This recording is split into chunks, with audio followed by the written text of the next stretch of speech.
मैंने पहली बार धंधुका में एक साइकिल पर सवार वाले और राष्ट्र की चिंता करने वाले नरेंद्र भाई मोदी को मैंने पहली बार वो एरिया में देखा।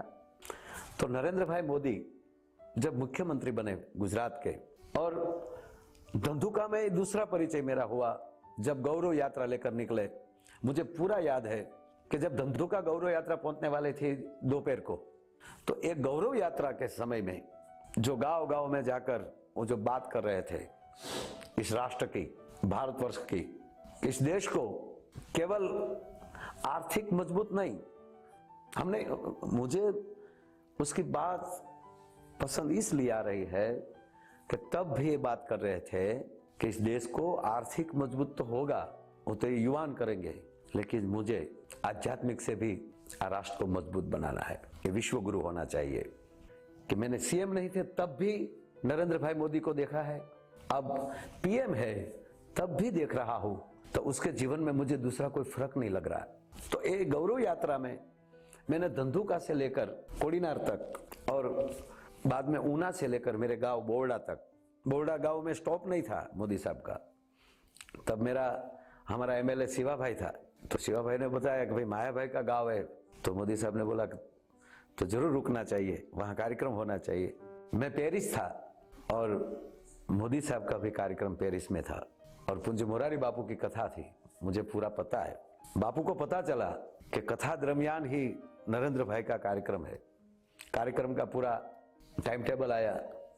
अगले ही दिन पूज्य मोरारी बापू ने व्यासपीठ से बोल दिया कि यहाँ गुजरात भारत का एक गौरव आ रहा है, तो कल आप लोग कथा में मत आइए, कल के लिए कथा का समय हम दूसरा रखेंगे, लेकिन मोदी साहब को सुनने जरूर जाना। भारत के संत वो भी उसको प्रेम करे, भारत के झोपड़े में रहने वाली बुढ़िया भी उसको प्रेम करे। ऐसा एक नेतृत्व करने वाला ये नरेंद्र भाई मोदी हमारे गुजरात के हैं, इसलिए हम गौरव लेते हैं। कई नेता आए, बोलते हैं कुछ, करते हैं भी कुछ, लेकिन ये पहला आदमी है जो बोलता है वो करता है। भावनगर के स्टेज पर 2 बार जहां जहां मिला उसको मिलते हैं, हाथ मिलाते तो भी ऊर्जा मिलती है। एक ऊर्जावान व्यक्ति, एक अनुष्ठानवान व्यक्ति। हमारे पूज्य मोरारी बापू महुआ से तो वो बात करते हैं कि ये राज नहीं कर रहा है, ये अनुष्ठान कर रहा है, ये अनुष्ठानवान आदमी है।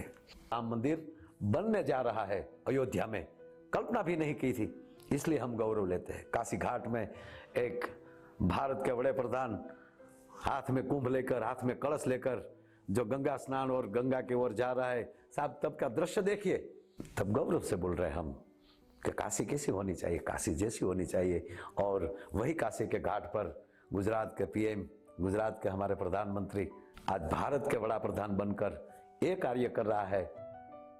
90 में मेरे को पता ही नहीं था, मालूम नहीं था कि 370 क्या है, कश्मीर की हालत क्या है, पंडितों की हालत क्या है।